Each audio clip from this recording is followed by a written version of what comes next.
My dear, जैसा कि हम लोग क्लास 12 की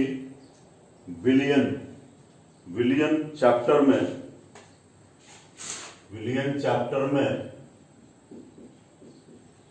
हम लोग विलियन की सांद्रता की विधियों को पढ़ रहे हैं। उसी विधि में से एक विधि है मोललता। इसके पहले प्रतिशत और मोलरता को पढ़ लिए हैं, अब हम लोग पढ़ रहे हैं मोललता। तो मोललता क्या है इसको हम लोग पहले जानेंगे। तो जैसे इसके पहले मैंने बताया था मोलरता में कि 1 लीटर मोलरता बतलाया था पिछले क्लास में। 1 लीटर या 1000 मिलीलीटर विलियन में उपस्थित विलेय के मोलों की संख्या। आज मोललता में बता रहे हैं कि 1 केजी या 1000 ग्राम विलायक में उपस्थित विलेय के मोलों की संख्या। उस दिन विलियन के आयतन से बात किए थे, आज विलायक के भार से बात किए हैं। ध्यान दीजिएगा कि जब 1 केजी विलायक हो तो इस 1 केजी विलायक में विलेय का जितना मोल होता है वही उस विलियन की मोललता कहलाता है। बस आसानी सी बात है। इसी बात को हमें मैथमेटिक्स भाषा में कैसे लिख लेना है, तो लिखे हैं कि विलायक का भार लिखे हुए हैं किसमें, केजी में, और विलेय के मोलों की संख्या एकदम आसान से लिख दिए हैं। यदि जब हम इस केजी को ग्राम में चेंज करते हैं, तो नेचुरली है कि 1000 से गुना करना पड़ेगा। मैंने कर दिया है। और जैसा आप जानते हो कि यहाँ मोलों की संख्या, इसको मुझे तोड़ना है कि मोलों की संख्या, तो मोलों की संख्या का फॉर्मूला मैंने आपको बताया है कि मोल की संख्या कैसे निकालते हो। तो मोल की संख्या बराबर होता है भार बटा अनुभार। तो वही मैंने लिखा हुआ है कि भार बटा अनुभार। ये लिखे हैं विलेय के मोलों की संख्या, विलेय के भार बटा विलेय का अनुभार। इस ऊपर 1000 आ गया, नीचे हो गया विलायक का भार ग्राम में। तो इसी विलेय के भार को चूंकि विलोय को 2 से सूचित करते हैं, तो लिखे हैं W2, विलेय का अनुभार M2 1000 बटा W1। यही तो है, बहुत मुश्किल सा चीज नहीं है। आइए थोड़ा सा इस पर एक सवाल हम लोग देख लेते हैं। ये सवाल है कि 4 केजी जल में 2 मोल चीनी को घुलाया जाता है तो विलियन की मोललता बतलावें। तो चलिए हम देखते हैं कि ये जल कहाँ लिखे, तो जल यहाँ लिख सकते हैं इसमें, और ये विलेय है, यहाँ चीनी को लिख देते हैं विलेय में। जल कितना है, 4 केजी, चीनी कितना है, 2 मोल। हम लोग किसी एक ऐसे फार्मूला का यूज करेंगे जिस फार्मूला में ये केजी और मोल दोनों हो, उसी फार्मूला को हम लेके चलते हैं। देखते हैं तो बोलते हैं कि इसमें जो है, तो हाँ सर, विलायक का भार इसमें केजी में है और यहाँ मोलों की संख्या है, इसीलिए इसी फार्मूला को हम लोग अप्लाई कर सकते हैं। और हमने इसी फार्मूला का अप्लाई किया है विलायक का भार केजी में, विलेय के मोलों की संख्या। तो विलेय के मोलों की संख्या 2 है और विलायक का भार 4 केजी है। ये हो गया है, काट दिए हैं, तो 1/2 0.5 m। अच्छा, एक और बात बताए कि मोललता को हम लोग छोटका m से सूचित करते हैं और मोलरता को हम लोग बड़का m से सूचित करते हैं। ये ध्यान रखिएगा, मोलरता को हम लोग बड़ा m से सूचित किए थे और आज मोललता को छोटका m से सूचित कर रहे हैं। चलिए एक क्वेश्चन हम बदलते हैं। क्वेश्चन बदल कर आपको मैं दे रहा हूँ। थोड़ा सा क्वेश्चन में थोड़ा सा मैं हेरफेर कर रहा हूँ। मैंने लिखा कि 400 ग्राम जल में 2 मोल चीनी को घुलाया जाता है तो विलियन की मोललता बतलावे। हम ले लेते हैं, जल कितना लेते हैं, जल लिए हैं 400 ग्राम। तो 400 ग्राम यदि हम जल लेते हैं, चलिए वो फॉर्मूला को देखेंगे कि जिसमें चीनी जो है सो की चीनी के मोलों की संख्या और जल, चीनी जो है मोल में है और जल ग्राम में है। तो इसी फॉर्मूला को देखेंगे जिसमें मोल और ग्राम हो। तो मोल और ग्राम किसमें मोल है और किसमें ग्राम है, तो हम इस फॉर्मूला को देख रहे हैं कि इसमें विलायक का भार ग्राम में है और विलेय मोलों की संख्या यहाँ पर दिया है विलेय के। इसी फॉर्मूला को हम लगाएंगे। यहाँ पर मैं इसको ग्राम कर देता हूँ, तो यहाँ पर हमको क्या करना पड़ेगा, यहाँ पर हमको 1000 से गुना ऊपर करना पड़ेगा। ये काम मुझे करना पड़ेगा, तब देखते हैं कि क्या होता है। चलिए इसको निकाल कर देखते हैं। तो विलेय की मोलों की संख्या 2 है और विलायक का भार 400 है और ऊपर 1000 है। हम बस इसको कैलकुलेट कर लेते हैं, बस मुझे आ जाता है 10/2 यानी कि 5। ये 5m छोटका m से डिनोट करते हैं। मेरा आंसर आ गया। बस ये भी आसान सी चीज थी सर। चलिए अगला क्वेश्चन देखते हैं कि 2.5 ग्राम एथेनोइक अम्ल, एथेनोइक अम्ल का फॉर्मूला लिखे हैं CH3COOH। ये हम लोग जानते हैं पहले से कि 75 ग्राम बेंजीन में विलयन की मोललता की गणना करें। हम चलते हैं, बेंजीन कहा है तो बेंजीन घोरने का काम करता है, तो ये 75 ग्राम ये विलायक हो गया। और एथेनोइक अम्ल 2.5 ग्राम यहाँ पर लिखे हैं इसको। तो हम देखें कि कौन से फॉर्मूला में ये भी ग्राम में है और ये भी ग्राम में है, उस फॉर्मूला को इसमें सर पूछते हैं। जी सर, ये विलेय का भार यहाँ ही ग्राम में है, अब विलायक का भार यहाँ ही ग्राम में है। इस फॉर्मूला को लगाएंगे और इसी का शॉर्टकट आपने सब यहाँ लिखा हुआ है, इसीलिए इस फॉर्मूला को मैंने लिखा है मोललता बराबर W2/M2 × 1000/W1। W2 तो लिख दिया 2.5, लेकिन सर M2 निकालेंगे, इसका अनुभार निकालेंगे कैसे? कार्बन का परमाणु भार 12, हाइड्रोजन का 1, कई हाइड्रोजन है 3 गो, तो 1 × 3 कर दिया, जोड़ दिए हैं। कार्बन का 12, ऑक्सीजन का 16, फिर ऑक्सीजन का 16 और हाइड्रोजन का 1, सब जोड़ दिए हैं तो हमको 60 आया है। चलिए इसका हम कैलकुलेट करते हैं। फिर 1000 लिखे हैं, W1 की जगह पर उनका लिखे हैं 75। इस सब को कैलकुलेट किए हैं तो सर हमको 0.556 m हमको इसका मोल। बहुत आसान सी बात है। फिर चाहते हैं कि सर एक और क्वेश्चन, थोड़ा सा एक और क्वेश्चन से समझाइए। एक और क्वेश्चन आपको हम दे रहे हैं, इस क्वेश्चन से हम समझने का प्रयास करते हैं कि यह क्वेश्चन क्या कहता है और कैसे हम इसको हल करते हैं। इस क्वेश्चन को थोड़ा सा देखिए, आप लोग प्रेम से देखिए तो क्या दे रहा है क्वेश्चन। जी सर, क्वेश्चन दे रहा है कि 0.85 ग्राम सेंटीमीटर घनत्व वाले 100 ml जलीय विलयन। जलीय विलयन जैसा ही कहे तो बस बुझ जाते हैं यार कि जलीय विलयन का मतलब क्या होता है। जलीय विलयन का मतलब होता है कि इसमें जल है। जलीय विलयन का मतलब होता है कि इसमें जल है, ठीक है ना। तो जल है, ये जलीय, ये विलयन है, ये विलयन का घनत्व तो दिया हुआ है, ये D दिया हुआ है इसका। चलिए बहुत बढ़िया है, D दिया है 0.85 ग्राम सेंटीमीटर क्यूब। घनत्व को अंग्रेजी में डेंसिटी कहता है, आपको हम सिखा चुके हैं कि घनत्व को अंग्रेजी में क्या कहते हैं, घनत्व को अंग्रेजी में डेंसिटी कहते हैं, वही दिया हुआ है D।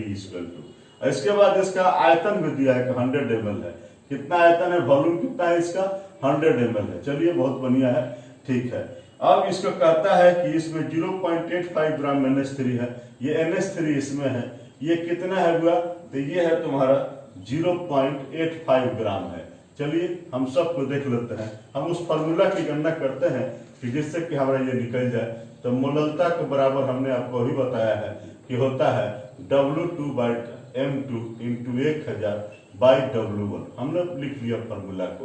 W2 दिया हुआ है, जी सर दिया हुआ है 0.85। M2 निकाल सकते हैं, नाइट्रोजन का 14 होता है और हाइड्रोजन का 1 होता है। 1 × 3 कितना हो गया, 17 हो गया सर।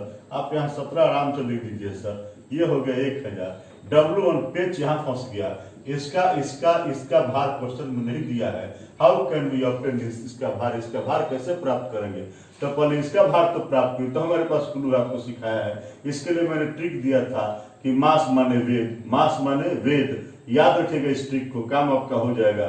तो V कितना दिया है 100 और D कितना दिया है 0.85। आप सर गुना करते हैं यार 85। अगर ये हमको मालूम हो कि मेरा शरबत 85 ग्राम का है और उस शरबत में जो है चीनी इतना ग्राम मिला हुआ है, तो हमको नहीं पता लगेगा कि उसमें जल की मात्रा कितनी होगी। आसानी से उस शरबत में से इसकी मात्रा को सर घटा दीजिएगा, इसकी मात्रा को घटा दीजिएगा तो जल का तो भार मिल ही जाएगा। एकदम आसानी सी बात है, ठीक है ना सर। हम लोग इसको एकदम आसानी से निकाल सकते हैं। बस इसके भार को लिख देते हैं हम 84.15। बस हो गया। इसी का गुना भाग कीजिएगा, आपको मिल जाएगा 0.594 m से छोटका m से स्विच करते हैं, मोललता हमको मिल गया। अब तो सर ऐसा बता दिए कि मोललता एकदम धाय फाय हम लोग निकाल दे रहे हैं, ठीक है। जल्दी से नोट कीजिए। तो हम आगे बढ़ते हैं, इस काय की कहानी बताते हैं।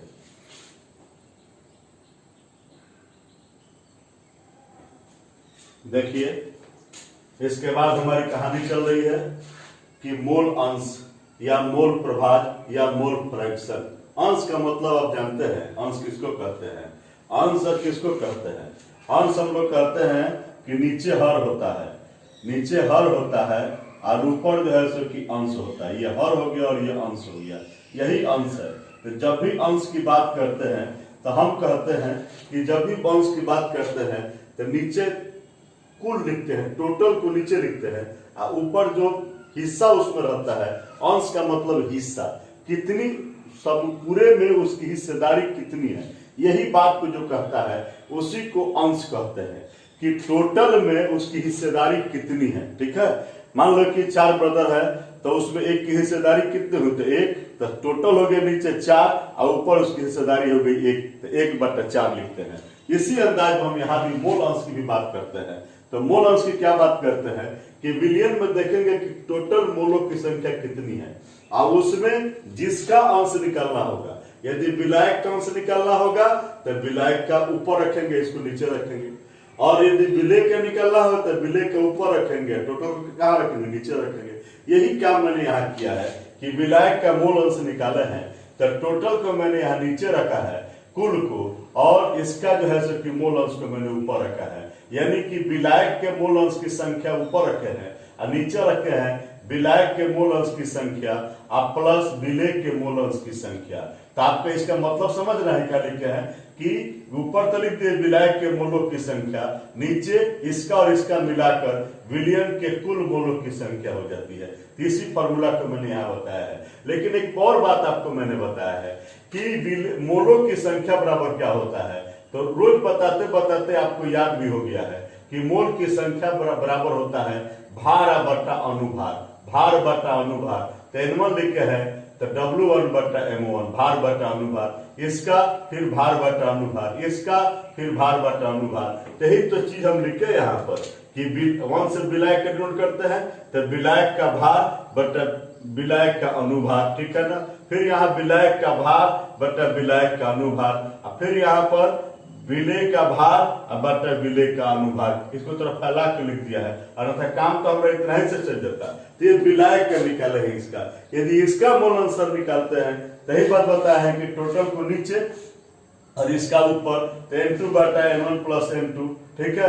N2 का मतलब विलेय के मोलों की संख्या और N1 माने विलायक के मोलों की संख्या, N2 माने विलेय के मोलों की संख्या।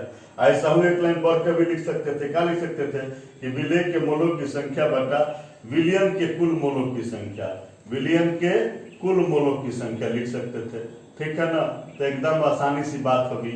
और ऊपर क्या लिख देते थे, विलेय के मोलों की संख्या, विलेय के मोलों की संख्या। एकदम आराम सी बात हो गई है हमारी। एक बात और बता दें कि मोल अंश को हम 1 से सूचित करते हैं। यदि 1 लिखे हैं तो बुझेगा कि विलायक का मोल अंश, और 2 लिखे हैं तो बुझेगा कि विलेय का मोल अंश। तब मोल अंश को x से हम लोग सूचित करते हैं। चलिए तो यहाँ एक और बात बता दें, ये जो हम तोड़े हैं N2 का मतलब मोल की संख्या, तो मोल की संख्या बराबर भार बटा अनुभार। तो एक 2 लिखे हैं तो W2 बटा M2, फिर N1 इक्वल टू W1 बटा M1, भार बटा अनुभार, फिर N2 इक्वल टू भार बटा अनुभार। इसी चीज को लाइन में मैंने लिख दिया यहाँ, W2 माने विलेय का भार, M2 माने विलेय का अनुभार, फिर W1 इक्वल टू विलायक का भार, M1 इक्वल टू विलायक का अनुभार, W2 माने विलेय का भार बटा विलेय का अनुभार। तो हमने सूत्र आपको दिखा दिया कि क्या इसका सूत्र होता है। अब हम चलते हैं कि सवाल कैसे बनाते हैं। तो सवाल में मान लो हमारे दिया हुआ है कि 3 मोल एथेनॉल में 2 मोल मिथेनॉल को मिलाया गया है, विलियन में एथेनॉल और मिथेनॉल की मोल अंश बतलावे। चलते हैं, आसान सी बात है। इसमें मान लो कि एथेनॉल है और इसमें जो है सो कि कौन सी है, मिथेनॉल है, इसमें मिथेनॉल है। चलिए तो एथेनॉल कितना है, 3 मोल है, और मिथेनॉल कितना है, 2 मोल है, और हमको इसका निकालना है एथेनॉल का। एथेनॉल यानी कि 1 का हमको मोल अंश निकालना है। मोल अंश को 1 से सूचित करते हैं तो मोल अंश 1 का निकालना है। तो क्या फॉर्मूला हो, जिसका निकालना है उसके मोलों की संख्या ऊपर, उसका ऊपर, और नीचे टोटल लगता है, विलियन में टोटल मोलों की संख्या कितनी है। तो N1 कितना है, 3 है, और कुल कितना है, तो 3 प्लस 2, 3 प्लस 2 है तो लिखे है 3/5 0.6। इसका मुझे अगर निकालना है मिथेनॉल का, तो इसका ऊपर मोल की संख्या रखेंगे और नीचे टोटल रखेंगे। तो N2 कितना है, 2 है, और नीचे हो गया 3 प्लस 2 या 2/5 0.4। ये आसानी से निकाल सकते हैं। एक और क्वेश्चन देखिए क्या, जी सर एक आध क्वेश्चन और दिखाइए, बहुत मजा आ रहा है। ठीक है, देखिए एक आध क्वेश्चन और आपको हम दिखाते हैं, एक आध क्वेश्चन और दिखा देते हैं। चलिए देखिए एक आध क्वेश्चन को देखिए। हम इस क्वेश्चन को थोड़ा सा बदल रहे हैं, इस क्वेश्चन को बदल रहे हैं और लिख रहे हैं कि 4.6 ग्राम एथेनॉल में 3.2 ग्राम मेथनॉल को, वाह। चलते हैं देखते हैं सर इसको क्या करते हैं आप, चलिए देखते हैं, आपको हम दिखाते हैं, थोड़ा सा जगह ले लिए हैं। चलिए तो यहाँ हम एथेनॉल लिख रहे हैं। एथेनॉल का फॉर्मूला मालूम है आपको? नहीं ना, हम आपको बताते हैं। C2H5OH एथेनॉल हो गया। अब मिथेनॉल का फॉर्मूला होता है सर CH3OH, ठीक है ना। ये एथेनॉल हो गया, ये एथेनॉल हो गया और ये मिथेनॉल हो गया। चलिए हम लोग दोनों का फॉर्मूला बता दिए। चलिए सर, ये एथेनॉल कितना दिया है 4.6 ग्राम और ये कितना दिया हुआ है सर 3.2 ग्राम। ग्राम वाला फॉर्मूला कौन है? जिसका निकलना है एथेनॉल का निकलना यानी x1 = 2। तो ग्राम वाला जब वहां तो मोल वाला कहा तो N1 और N2 का बात रखे, जब ग्राम वाला कहेगा तो ये फॉर्मूला लगेगा कौन सा, W1/M1 प्लस W2/M2 लिख दिए। चलिए सर W1 कितना है 4.6 है सर, M1 निकालने नहीं आता है, इतना दिन से सिखा रहे हैं सर, फिर सीख जाइएगा। देख बोलिए कार्बन का है 2 है ना, तब 12 × 2 प्लस हाइड्रोजन का है 1 है तो 1 × 5, ऑक्सीजन कितना है 16 है और हाइड्रोजन कितना है 1 है। चलिए तो हाइड्रोजन 1 कर लिया, सब जोड़ दीजिएगा सर तो 46 आएगा। 46 मैंने यहाँ लिख दिया। W1 कितना दिया है W1 तो 4.6 ना है, 4.6 बाई M1 46 अभी आप सब निकाले हैं। चलिए W2 है सर 3.2 और इसका मेथनॉल का M2 निकाला है, कितना हो जाएगा तो कार्बन का 12, हाइड्रोजन का 1 × 3 प्लस 16 प्लस 1, ये सब जोड़ दीजिएगा सर 32 आ जाएगा। ये 32 हो गया। चलिए आसान सी तो बात है, इसको कट्टा कुटी कीजिएगा 0.1 बटा 0.1 प्लस 0.1 यानी कि 0.1/0.2, पॉइंट हटा दीजिएगा तो 1.2 यानी कि 0.5 आपका आ गया सर आंसर, वाह।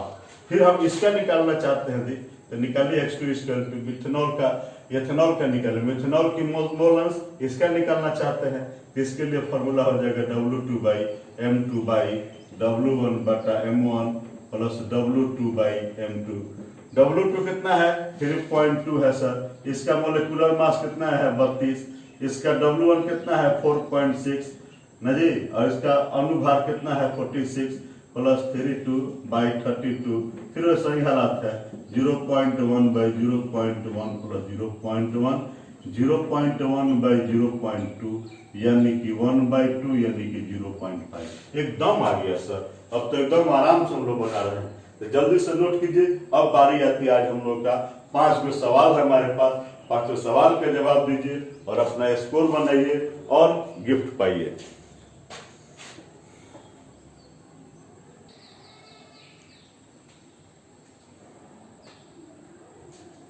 तो हमारा ये आज का 5 क्वेश्चन है, इसमें देख सकते हैं कौन सही है, इसमें है कौन सही है, कौन सही है, क्या यह संभव है, क्या यह संभव है। 5 क्वेश्चन मैंने दिया है और प्रत्येक क्वेश्चन के सही जवाब के लिए 1 स्कोर आपको मिलेगा। ऐसा ही आप स्कोर करते चले जाइए।